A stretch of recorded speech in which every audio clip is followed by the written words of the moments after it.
All right, good to see everyone. Welcome to Silicon Speech Toastmasters. Thanks, Ish, for joining in. Good to see you. Looks like we have three dialed in online today. So sorry, and remind me your name again. I know we met a couple months ago. Ish, your girlfriend, right? Oh yeah, yeah, Oh, yeah. This is my best hi. friend London. Hi, nice to meet you. Awesome. Actually, Likewise. we went to Yeah, it was a long time ago. Oh, yeah, yes. this A the different setting. Good to see you again. Hey Claire, how's it going?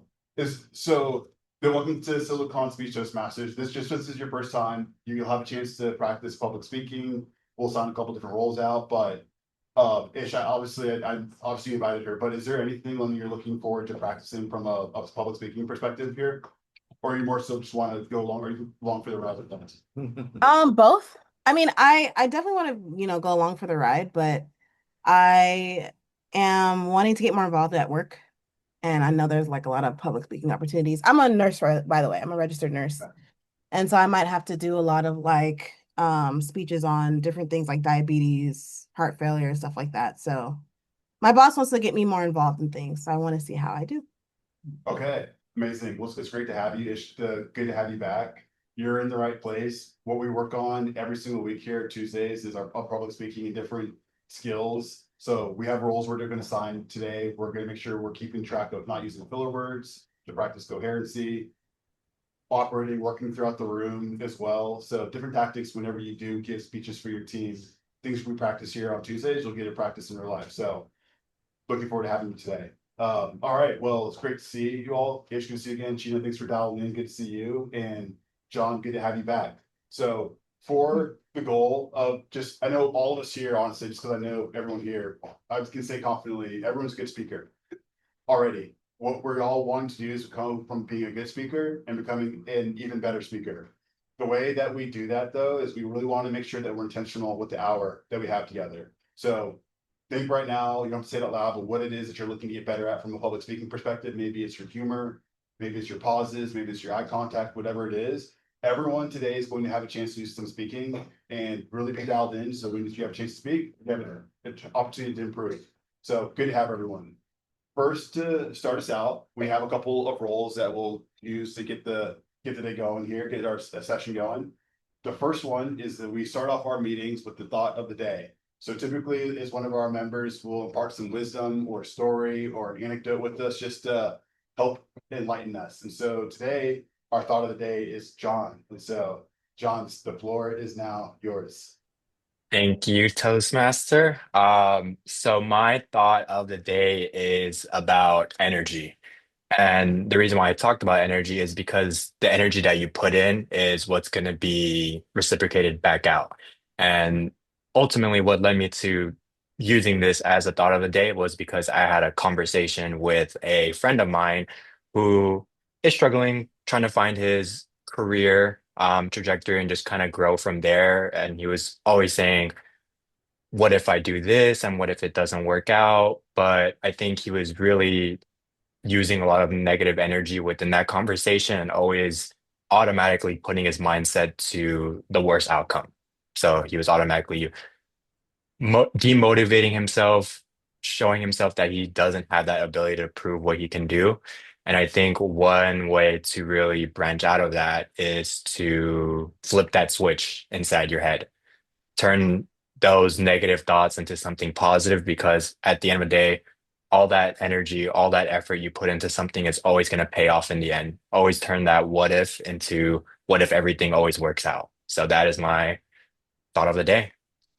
That's great.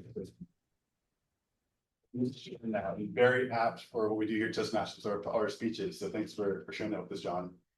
All right, now a lighter mood. I'm going to bring up our joke master for the evening. This actually is our resident joke master because whenever we need someone light in the mood, he always volunteers to do that for us. So yes, exactly. All right, Karan. Thank you very much, everyone. No standing ovation needed. 2.5 Men is one of my favorite shows. Jake Harper. Yes. Have you guys seen that show? Several times. Several times. Well, I'm gonna give you two Jake Harper jokes. So he's sitting at a table with his father and his uncle. And his mother has passed him over, shipped him to their house, and they're asking him why. So he explains, he says, well, that's because they're fighting a lot. They're fighting 31. And they're like, what is 31? Says, 24/7, 31. There we go. One more. So they're sitting at the bar, and there's this pretty girl. And they're like, he's like, 12 o'clock. Look at that girl. So everyone looks at 12 o'clock, and the girl is like at 9 o'clock. It's like, Jay, that's not 12 o'clock. He says, yeah, it's 12 o'clock. So that's my. There we go. Thank you very much. Now our meeting can commence. Thanks, Karan. Yes. All right, great. Thank you. All right, so now we have a couple other roles that we're going to sign out for our meeting. The first one is we are going to assign out our timer for the session. I think, Shar, did you volunteer? No? All right. No. Any volunteers for being our timer? I volunteered for a role. I thought it was timer, but That's it. I think. All right, that's all we needed. I think you are. I'll do timer. Is the point. I remember you volunteering. Okay, great. Would you mind sharing with everyone what your role is for the timer? Yes. So as a timer, I'm making sure that you're within the time parameters for both regular speeches and table topics for speakers tonight. Me and Karan, mine is about 8 to 10. 10. Ron, 6 to 8. 6-8. Great. So you guys will get a green at 6/8, and 1 more minute left, and 1 year. Thank Or you. when you get your. Perfect. All right, thank you. All right, next role we need is our grammarian and odd counter. Any volunteers for that? Maybe I could do that not. one. Odd Okay. counter. Great. Would you also mind being coming up with the word of the day? And you can look it up on Webster in a second, and we can come back to that in a second. Yeah, I got word of the day. And counter. Great, thank you. All right, we'll share it here in a second. And then the last role we need to assign out is a new role. It's so Chino. Okay, great. So the last role we have is a new role. We've not, first newer for some of you all. It's called the Movement Master. And the idea behind it, well, before I go into it, actually, do we have any volunteers for being the Movement Master? All right. Cool. John and Ish both volunteered. All Ish, or John, since you did the word of the day, Ish, I'll give this one over to you.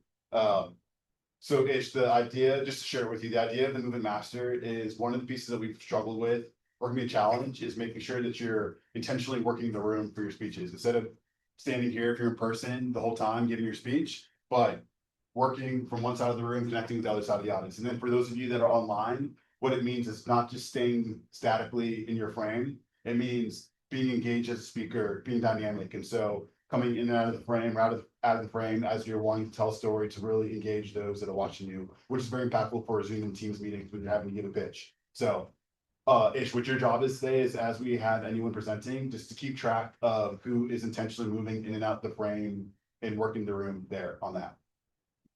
Great, thank you very much. All right, so that is all of our roles today. We can now go ahead and get started. I'm going to bring up our first speaker this evening. Our first speaker tonight is Steve Evans, and honestly, the man needs no introduction, but here we go. Steve has been a distinguished Toastmaster and has been a member of our organization since 2008. And he has promised that he is going to keep going until he gets it right. Steve recently gave a presentation to us during Toastmasters about a dream trip that he has in south of France, the French Riviera. Well, he recently took that trip, and so today he's going to tell us about everything that went down on that vacation. So please welcome Steve Evans to the stage. I recently spent 3 days on La Côte d'Azur. Now, exactly how much can you see in 3 days? I was going to find out. I wanted to go and I wanted to see Monaco, but only had 3 days, so I was only able to see these 3 places: Monaco, Antibes, and Cannes. I flew in to the Nice airport and picked up my rental car. Now, I can drive a stick shift. I learned how to drive with the stick shift, but it's been a while, so I was a little rusty. So when they say let Hertz put you in the driver's seat, they don't want me in their driver's seat, I think, anytime soon, because I got this car. It was a stick shift. I was having trouble between reverse and first, which resulted in me customizing the front of the car. Now, it was the assistant manager who was helping me and assisting me, so I think he felt like he was an accomplice. So they didn't charge me for this. And by the way, when I got the survey, I gave them 10 stars. Once I got out of the parking lot, took off for Monaco. Monaco is a very interesting country, one of the smallest. As a matter of fact, only the Vatican is smaller than Monaco. You can take the entire country and fit it into an area the size of Central Park. Only 38,000 residents. However, this is the well-to-do. 1 out of 3 is a millionaire. And then, of course, you have the ultra wealthy. We'll talk about those guys in a moment. Now, it says hotel rooms are a little expensive. They're a little expensive because, I think the average is about $700 a night. But as you can see, there are alternatives. I was able to find this on Airbnb, the Charmant Bateau, the charming boat. There I am with my beret. And by the way, leave your beret at home. Nobody wears berets in France anymore. The only beret I saw was with John Travolta at the Cannes Film Festival. There I was with the Charmant. It's right in the middle of everything, right in the middle of Monaco Harbor, right there. And let's take a look downstairs, okay? Down below, here's a kitchen. As you can see, they left me a bottle of bubbly and some chips, and of course a coffee maker, which is very, very European. But I never did figure out how this espresso maker worked. And then there is a seating area. There is the master bedroom, and there's another bedroom as well. And then, of course, the bathroom, which we call a head on the boat. Now, I won't go into too much detail, but just flushing the toilet on a boat is a big rigmarole, right? And taking a shower is a little challenging because the whole room becomes a shower. And you have to kind of wrap this shower curtain around you and grab the nozzle from the sink. And luckily I was able to take a couple of showers without any personal injury or sinking the boat. But it takes a little getting used to. Now, I didn't know this at the time, but they're getting ready for the Grand Prix. Well, first of all, here's the neighborhood. I should show you this. I was right next. I was what I call super wealthy adjacent. And this is the neighborhood. This is what I was next door to, these super yachts. It was just pretty amazing. And at night, this is what it looks like, because these boats have lights underneath that they turn on. Something nature didn't think of. It lights up the water like this. It's amazing. And believe me, there's nothing quite like laying in a boat and it's being gently rocked to sleep, nuzzled up to all these super wealthy people. I slept like a baby. Now, I mentioned that the Monaco Grand Prix happens obviously in Monaco, and they're getting ready for it. And they run this thing, as you can see, right through the middle of town. This is the course, which worked out years ago when the cars were smaller and the crowds were obviously smaller as well. But now the cars are bigger and the crowds are huge. It's a real big deal. So the whole place was under construction. They're erecting these huge grandstands, and they are, getting ready for thousands of people to come in. And of course, lining all the streets of the course with guardrails and fencing, because these cars go ripping through town at over 200 miles an hour. So they want to protect the public. So I was living basically in a construction zone, but it was probably one of the coolest construction zones around. With all that, there are detours and things. So I decided to leave the driving to other people, especially with my record with Hertz. And I decided to take the Monaco Le Grand Tour, which is one of these hop on, hop off buses. And you're saying, oh, that's so touristy. But I was in Monaco and I'm a tourist, so I fit right in. And they take the course. the F2 course or the F1 course. So you're able to see the entire course and all of the beautiful views and all the major attractions like the Prince's Palace. I was able to take the tour there and see the changing of the guard. Also, I was able to tour the Oceanographic Museum, which you can see here. And just down the hill is St. Nicholas Cathedral, where Grace Kelly and Prince Rainier got married back in 1956. It was a big thing back in the day, and it's where they are buried today. Now, when I got back to the dock, I had to go back to the boat because I was changing to the Monte Carlo casino. There's a dress code. When I got back to the dock, I saw this car and everybody's hovered around it. They're taking pictures and all that, treating it like it's some kind of celebrity. And so I got my phone out, took a few pictures, and then looked it up on the internet. And this turns out to be a Pagani Roadster. And there are only about 100 in the world. Very rare Italian sports car. And they go for between, is everybody sitting down here? $3 to $5 million. This is a car that costs $3 to $5 million. Just another day on the dock in Monaco. Now, I talked about the Monte Carlo casino, the dress code. So I wanted to make sure I was looking good. So of course I packed my white shoes, my white jeans. I had a white shirt, blue jacket, and look at that pocket scarf rakishly poking out of my breast pocket there. And of course I had to have the shades. So when I took off for the casino, I was casino ready. Okay.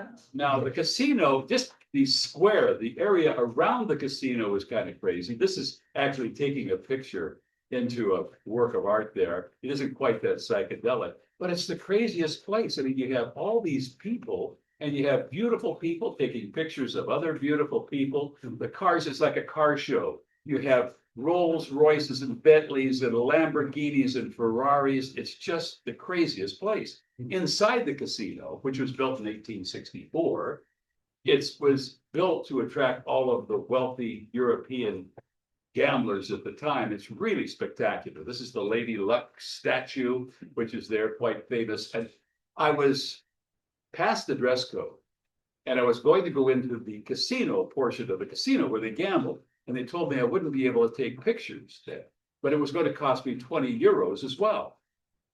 And I thought, well, I want to go see what it looks like. So I said, fine, Mr. Evans, let's see your passport, which I had left back on the boat. So I wasn't able to see inside or take pictures, but had I been able to take a few pictures, this is what you would have been able to see. And of course, you've seen it in pretty much all the James Bond movies as well. And that, of course, was my time in Monaco. Then it was on to Antibes. Antibes is a beautiful place, beautiful beaches, restaurants, things like that. But I was there for the Picasso Museum, which sits on a rampart overlooking the Mediterranean, which has some of the bluest, most incredible water you have ever seen. Now, Picasso was invited there after World War II, 1946. They said, come on, use our gallery, we use our museum and the studio space here in the sunny southern part of France. He wanted to escape Paris, and so he came down and worked for about 3 months. Here's what the studio looks like today, and many of the art objects that he created there are on display. The paintings, the sculpture, all the ceramics as well. So if you get to that area, make sure you go to see the Picasso Museum. Now, a lot of people say, why don't you talk more about food on these trips?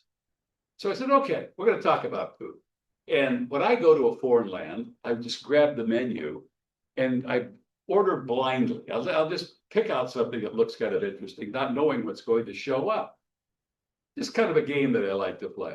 Well, when I was there, I actually just I saw Picasso, the Picasso on the menu. And so this is what showed up, which is kind of cool, kind of a crepe thing with an egg in the middle and all that. And if you look at it in just the right way, it actually looks like something that the great one could have created. Kind of crazy like that. From Antibes, it was on to Cannes. I had no idea it was going to be the final night of the Cannes Film Festival. And there we go. And so Cannes is a beautiful place. I was there. I was right next to the red carpet, so I could get shots. And it has beautiful beaches. It has more beautiful people taking pictures of other beautiful people. And it has legendary hotels like the Carlton and plenty of places to spend money. It's the sister city of Beverly Hills. So we're familiar with that routine. But I wanted to be there to see the closing night ceremony. So I got this spot right on the red carpet. But as time went on, people started, the cops came in and moved us all out. I didn't have a ticket like these folks, certainly wasn't dressed. So here's what I was to see when the ceremony was taking place on the red carpet, just the backsides of people seeing what I wanted to see. But I've seen red carpets. And, you know, it basically was just more beautiful people being photographed by other beautiful people. And that was my time in Cannes, my 3 days in the south of France. It was back to the Nice airport. By the way, security was off the charts there. It took me forever to get through security, but whatever I went through was nothing compared to what happened to this poor woman. This actually came through the scanner when I was waiting for my bag. And but pretty soon I was looking out the window, looking at the French Riviera, and I learned a few things on this trip. For one thing, you know, don't get a stick unless you're a much better driver than I am. Go with the automatic. And also, if you want to go to the Monte Carlo casino, make sure you take your passport. And finally, 3 days just isn't enough. I mean, you need 3 weeks, 3 months would be wonderful. So I guess I'm just going to have to go back. But until that time, there's only one thing to say, and they say it so well in France, right? Oh, what? What?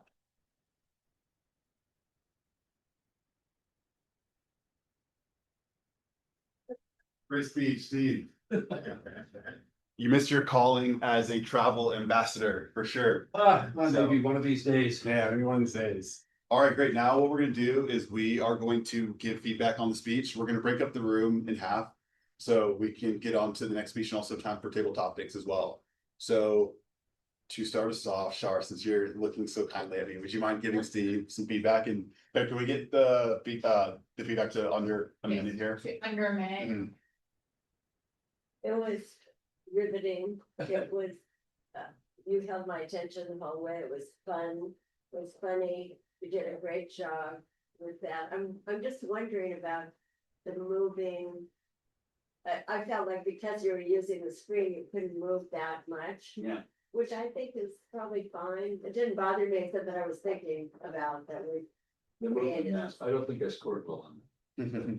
No, But you're right, I wanted to stay to the, you know, to the left of the, to the, Yeah. have the screen to my left. But I totally enjoyed it. I'm glad, thank you. I love it when you do your travel stuff. John, would you mind? Yeah, can you guys hear me? It kind of cut out right there. Okay, perfect. Steve, I thought that was a great speech. Doing that in 10 minutes and covering 3 countries or 3 areas of Italy, I think is just extremely difficult to cover. I went to Europe and I could talk about it for hours, and I only went to 2 countries even. I think you used great similes and great ways to put us in your position and kind of visualize. I noticed you mentioned the simile of comparing Monaco to Central Park. I thought that was a great way to put us in your perspective. And I really liked how you gave that lessons learned at the end to kind of just recap everything regarding your trip. Thank you. John, Ish, would you mind going next? Yeah, definitely. Can you hear me all right? Yep, we can hear you well. Awesome. All my feedback is related to movement. You have really great movement with your hands, Steve. Very active. Only constructive feedback is related to 2 things. One, you didn't walk around, which we already discussed, and it's because you were demonstrating what was on the screen. At one point, you were out of the screen for a few minutes, and I don't think that's really your fault because you couldn't see yourself beforehand. The camera was moved to where you were at, but for us on the other side of the camera, there were times where we couldn't see you at all. And then I have some constructive feedback on the hand movements. And while they were very active, I think they could have been more related to what you were talking about to help us with visualizations. For example, like when you were talking about your pocket square, for example, you were waving your hands. Maybe if you put it where the pocket square was, then it could have helped us think about that. Or when you were talking about gambling, making movement related to money and so on. Yeah, that's a good idea. Yeah, but other than that, very active. Your voice is amazing as always. I love hearing you speak. Thank you. Great feedback, Ish. Those are advanced topic or Yeah, that's good. Yeah, try and great. work on the hand. London, do you want to share anything else on Sleep, let me. Sorry, London, did you want to share anything on Speech? I loved it. I love your voice. It is like a Nice. newscaster's voice. So like it already kept me like engaged from the very beginning. You did go a little too long. Is it supposed to be 10 minutes only? Or Yeah. okay. So just like, Yeah. okay. So like Guilty. a little less wordiness, but again, the jokes were great. Like you kept me, into what you were like trying to say and what you were conveying about Monaco and all that stuff. So I definitely enjoyed it. I think it was great. I think it was great. Kenzii? Count that, it's the odd counter. Okay, so I liked it. It was really entertaining. You have a great way of making us feel like we were there. And even you were talking about taking a shower with the toilet inside, like the whole room becomes, it was really descriptive ways that I wouldn't even have Too much thought so. to ask you about that. You know what I mean? Like, how was your shower there at the boathouse? But it was great. The only thing too is just being mindful when he moved it up there, you moved out of screen and like half of our members are online today. Yeah. So a lot of you're That was very tricky. captivating, but they want to see your face too. And I think Yeah. if you would have kind of kept that in mind, you could have been more over here. If you look in the screen, now you can see. Yeah, I needed to see that before I did the speech. Yeah, so that kind of but- maybe threw you for a loop. I think that was the only downside I'm thinking from the people that are online. Recording in progress. They weren't able to get the whole essence, the Yeah. whole Steve essence. Very But good. it was great. Thank you.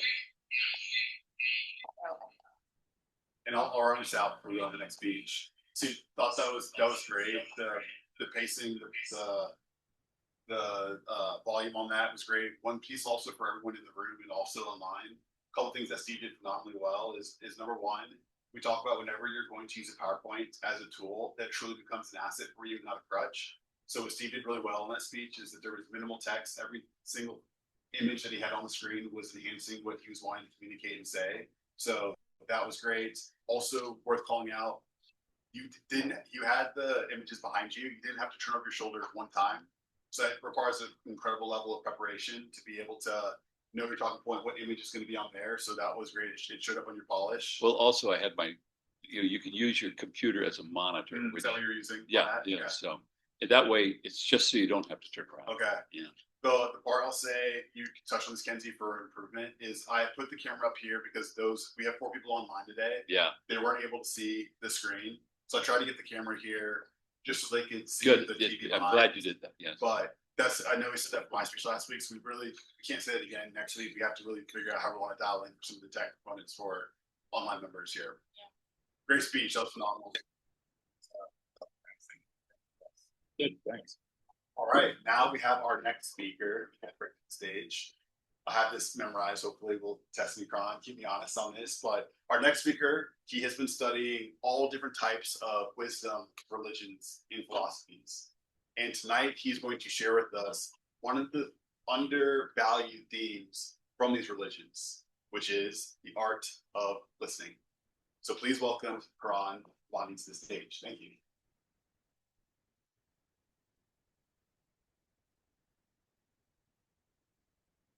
Thank you, Mr. President, my fellow Toastmasters. My on? Yeah, you're good.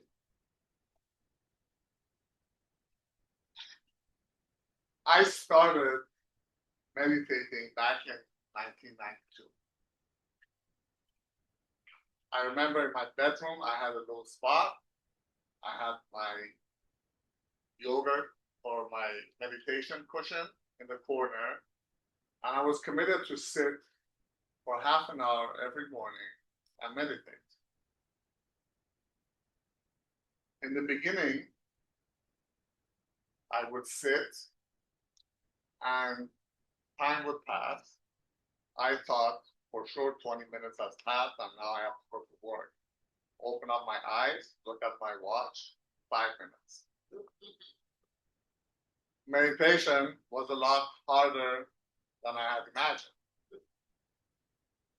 Along with the practice of meditation, I also have taken up Hatha Yoga, which I practice every day, Bikram Yoga, Hot Room, 26 postures. And later in 95, I started with my Raja Yoga, which was a philosophy education, which I attended every Saturday for 15 years. For a stretch of 2 years, I never missed a Saturday. And what was apparent to me, what I learned from all of these different practices was a common theme. And that theme was listening. Bikram had a very good saying. He would say, you have to learn how to listen. Roger would often say that if people walked into this room from the streets of Los Angeles, most wouldn't be able to hear what was being said. That listening is something that you have to acclaim to. One of the great sayings that really resonated with me is accumulated penetration. That when you listen to wisdom teachings, it's the accumulated penetration. It's the coming back all the time. Coming back to ToastMasters to become a better public speaker. It's that practice that allows you to learn how to listen. Now, what does that mean, how to listen? The best template, the best teaching for that is the Buddha's Satipatthana Sutra. Satipatthana is mindfulness. And every Buddha's teaching starts again with thus I heard, which really tells us that these are not instructions, but these are invitations for us to learn how to listen. And he breaks down the meditation into 4 different phases. Mindfulness of the body in the body, mindfulness of feelings and feelings, mindfulness of thoughts, and mindfulness of mental objects. So there are really actually 4 different things going on at the same time. Like any kind of a problem solving, when you break down the problem into its components, then you're able to see it for what it is. And a practice of a meditation is a practice of the movement of thought. How does thought, thinking move while you're sitting in your meditation? Well, for those of you who have meditated, and I believe many of you have, when you sit in a meditation posture, at the beginning, 10 minutes, you're comfortable, then your knees may hurt, and then that is going to affect how you're breathing and how you're feeling, and that then is going to get into your thoughts. And all of this movement is a mirror into how you show up in life. That is the art of listening. And when you commit to something like a practice and you hold the practice steady, then you can actually see that movement all the time. I'll give you an example. There was one posture in the Bikram's yoga that I had a very hard time with. It's a standing head to knee posture. And if I had been practicing, I would probably show it for you here today, but I haven't done that posture in a while, so I'm just going to stay away from it. But I remember that I had a very hard time with that posture. And that all these postures are only a minute long. They're really not that long. And the whole day, I'd be struggling because I knew that I would have to face that posture when I went to class. But my commitment to the yoga and to the practice and knowing how it made me feel after I got out of class made me go back every time. Learning is a commitment. First you have to commit, understand that life is a process, it's continuous movement. And it's a movement of everything that has happened for you in the past, your activities, your upbringing, your culture, your religion, and your reactions are always a response to your life. They say that life is an illusion, and that's what they mean by that. It's a picture, and we constantly are projecting into it. And the practice of meditation is for us to become mindful of it. Sitting in a hatha yoga position helps, or doing hatha yoga or sitting in meditation is a practice, but once you are familiar with it, all life becomes a meditation. Every time that you react, take a look at the movement. What triggered it? Was it some past experience that triggered it? Was it a belief that makes you react the way that you do? And when you learn how to do that, you're going to live a life that is a lot freer, for lack of a better word.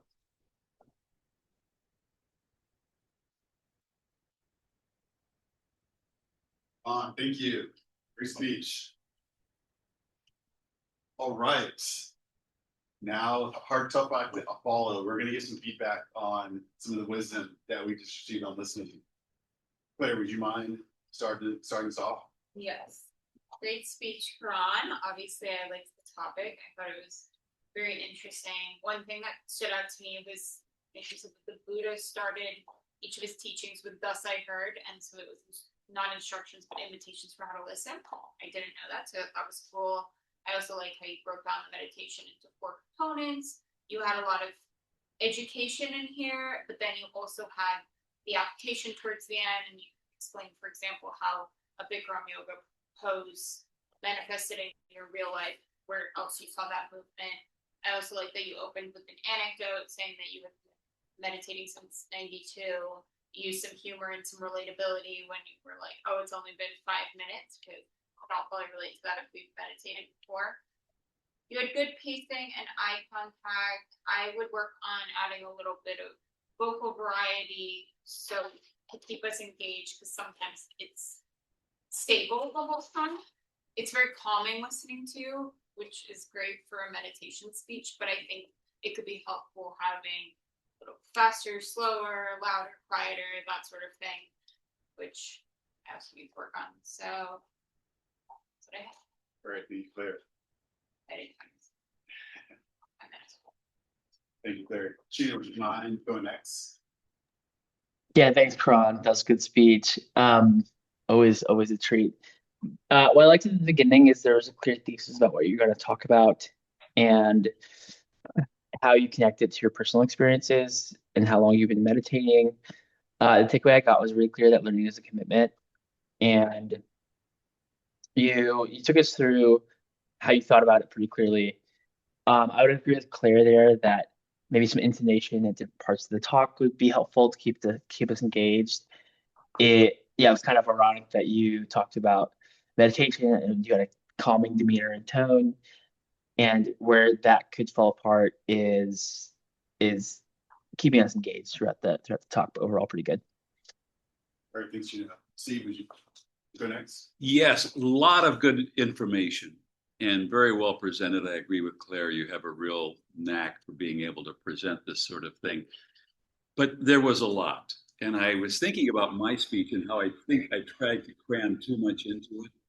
And I think you were kind of guilty of the same thing. I mean, you had a lot of information there, and I think you should, actually, I think you could do 2 or 3 speeches with what you were trying to put in here. I mean, you were talking about the art of listening and movement of thought and how mirror of how you show up. And this is the art of listening, and life is a process, life is an illusion. I think if you would have been able to boil it down into just 2 or 3 points that you would be able to expand upon, it would be easier to, I think, digest. You have to sound twice, that's a record. Yeah, I think Yeah. Claire has it out for me. Personal vendetta. I'll run this out here. Ron, great speech. I think some of the, even looking at your speeches from a macro level, I would say that your feedback is always consistently amazing in regards to your pacing, not using filler words, having such a calm demeanor up here, which it conveys confidence and that you know what you're talking about.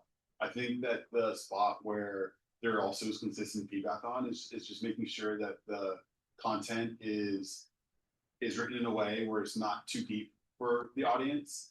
Especially, you do have a knack for everything philosophical. So for you, it seems probably light and not that depth deep, but for the audience, sometimes we're trying to keep up with you. I know at the beginning of the meeting today, we were talking about how we can even use AI to help with our speeches. I think for you, that would be my biggest challenge, is potentially using Claude or ChatGPT to help simplify your ideas. Because once you have the ideas, you're so great at conveying them. But for you, I think it's the first part of just like trying to craft in a way that's simple enough for the audience to understand. Great. All right. That runs that out. Now we're going to one of our staples in Toastmaster, which is table topics. So we're gonna have a chance to practice some of the different tactics that we have been discussing, not using filler words, etc. As Kenzii gives us impromptu questions to think through and answer. Do we want this here? I can move it. Okay. It's probably a better spot for it. Okay. Put it right. Hi, everyone. I want everybody to have a chance at speaking today in table topics, to have that chance so I can see everybody online. I'm going to turn my screen. So I'm going to just basically, if you're new here or returning and have forgotten, table topics is an opportunity to speak impromptu. And I'm going to give you a question based off of the speeches given today. And Claire, can you give us the timing rules for this? Yes. So you have 15 minutes left, so 2 minutes max. Sounds good. Okay. You'll get a green at 1 minute. You qualified. 1.5 minutes, you'll get a yellow.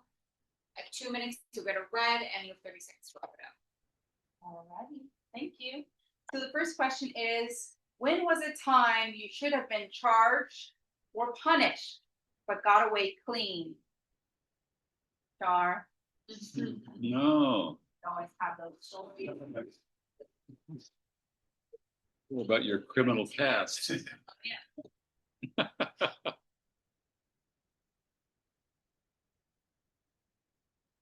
Nobody would charge me for anything. I get everything free. One time, I used to, when I was a reporter, I got to go to everything free.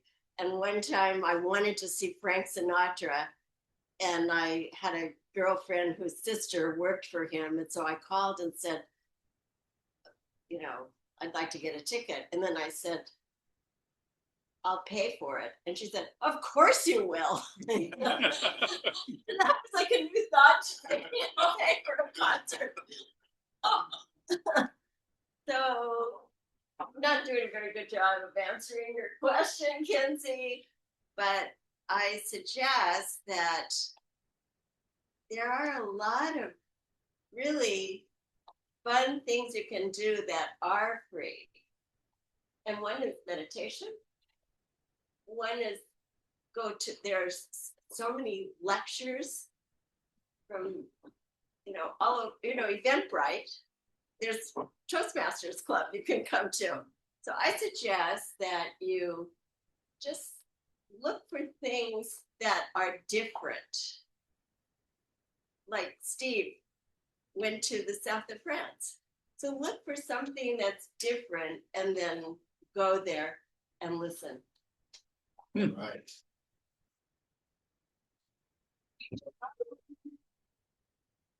In which ways do you practice mindfulness? Do you prefer to sit still or practice mindfulness in movement, or sit still, basically? Chino, you got this one? Thanks, Kenzie. Hi, guys. Good to see you guys again. I have recently learned how to be less reactive and impulsive.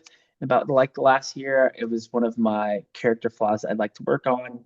And something that my therapist taught me outside of therapy was her, someone had taught her when she was younger that you should try to take the longest line at the grocery store.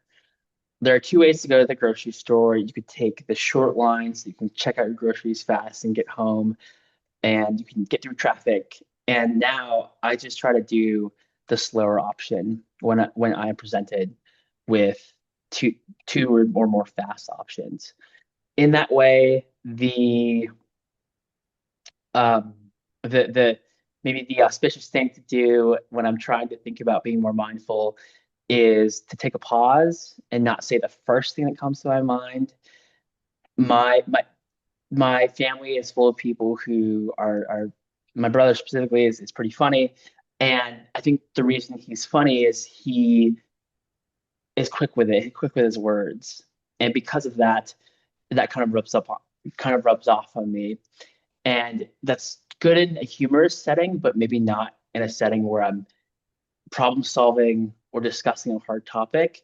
And so I just try to be more mindful about my words when it counts the most, and perhaps the stakes are high.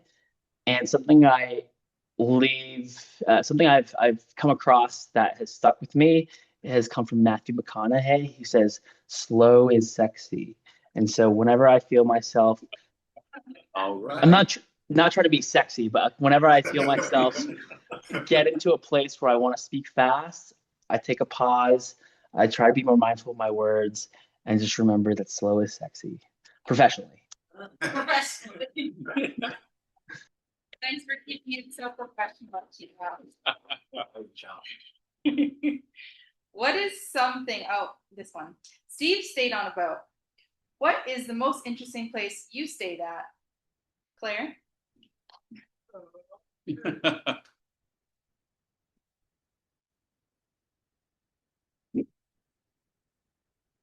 Thanks for the question, Kenzie.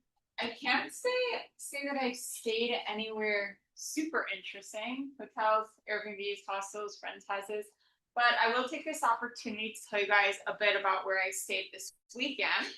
I was off in Palo Alto for my brother's college graduation, which was cool. My family, when we go visit, books this really cute hotel called Dinah's Garden Hotel or something like that. And throughout the whole hotel, there's a koi pond with ducks and fish. Anywhere you go, there's just water running through. One of my favorite places in LA is the Venice Canals. So I love anywhere that's near water, especially when water is interspersed throughout. I got there and the bed was not comfortable, which was not a very auspicious beginning. I was worried that I wouldn't be able to sleep well. I was exhausted. Luckily, I think I was so exhausted that I just knocked out, and I actually had a great night of sleep on this pull-out couch. Great night of sleep the next day. There was also a gym there. It was a small gym, didn't have a lot, but I made use of the small selection of dumbbells they had, and I'm happy to say that I was sore the next day. Had a wonderful weekend with my family, and it was really cool to just see my brother in all his glory, finishing up college. He'd taken a leave of absence to travel around Europe, and he'd taken a gap year during COVID. So it took him 6 years to finish his degree. I mean, he's a great student. He got pretty much all A's, but it was a journey. So I'm really proud of him. Thank you.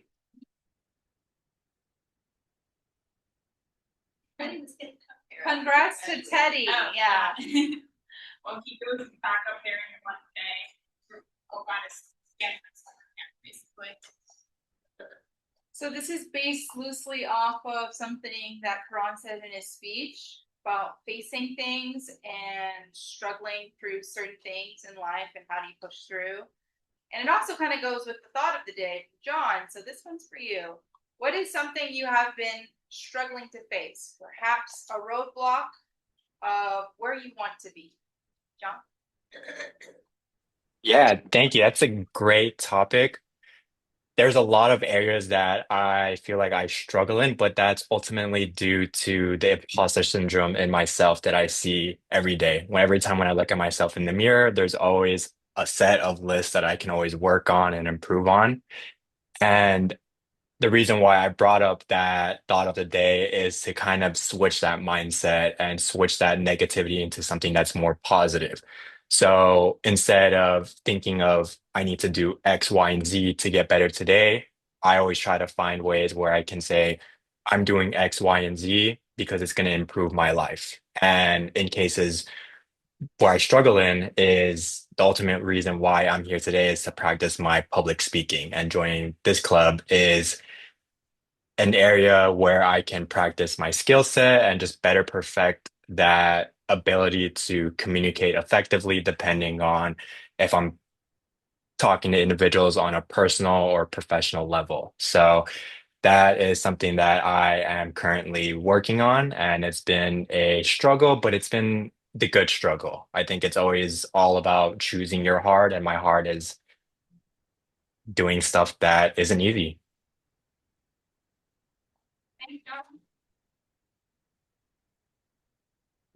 Steve had a good amount of beautiful cars on display in his presentation. What is your dream car? Please describe it in great detail and where would you like to drive it, Chris?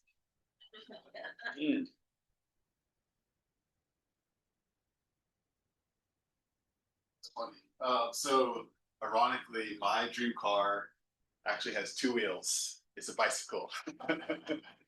So funny story is that a few years ago, it's not a funny story, but I got into hit and run when I was driving. And a lot of people will tell you that if you're in LA, one of the necessities that you need, non-negotiable, is a car. But I'm here to tell you today that that is not true because after I was in my hit and run, my car was completely totaled. So I was without a car for a year. I gave myself a challenge because I could have got repaired, but I work remotely, so if you know, and I thought, okay, most of what I need is within my neighborhood. During the week, I go to the gym, go to work, maybe a grocery store, but I can see if I can just stay within my neighborhood, and then on the weekend, I will get an Uber and go elsewhere. And so I did that whole adventure for 2 or 3 years, had no car in Santa Monica, and doing perfectly fine with it. One day, my grandfather turned 95 years old, and we had to have the hard talk with him and said, "Grandpa, it's not safe for you or anyone else to be on the road anymore." So I was a beneficiary of the car, which is what changed that for me. But for that 2 3 year period, and even still right now, my Instagram algorithm is a bunch of instead of fancy cars, it's fancy bikes. And also, it's crazy because I'm here to tell you as well that there are a lot of bikes that cost more than cars, and it's truly astonishing. But one day, if I hit it big, that is where I'm going to go to put that big paycheck on a fancy bike for me. Thanks for the question. Yes.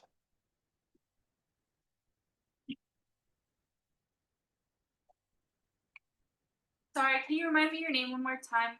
The lady that's with Ishmael. Her name's London, Oh, London, like the city. like the yeah. city. Okay, so this is perfect for you actually. So the question is, what is a place you're interested in that you wish Steve would give you a tour of? Hey.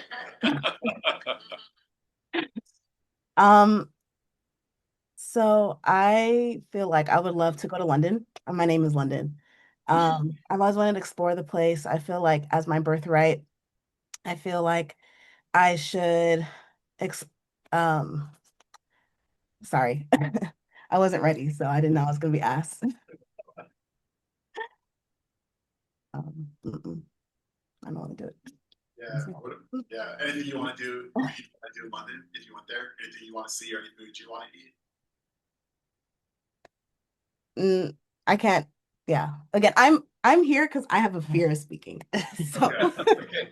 like Okay. I wasn't prepared for that. So I don't Okay, want to. we'll get you. That's we'll get right. you next time.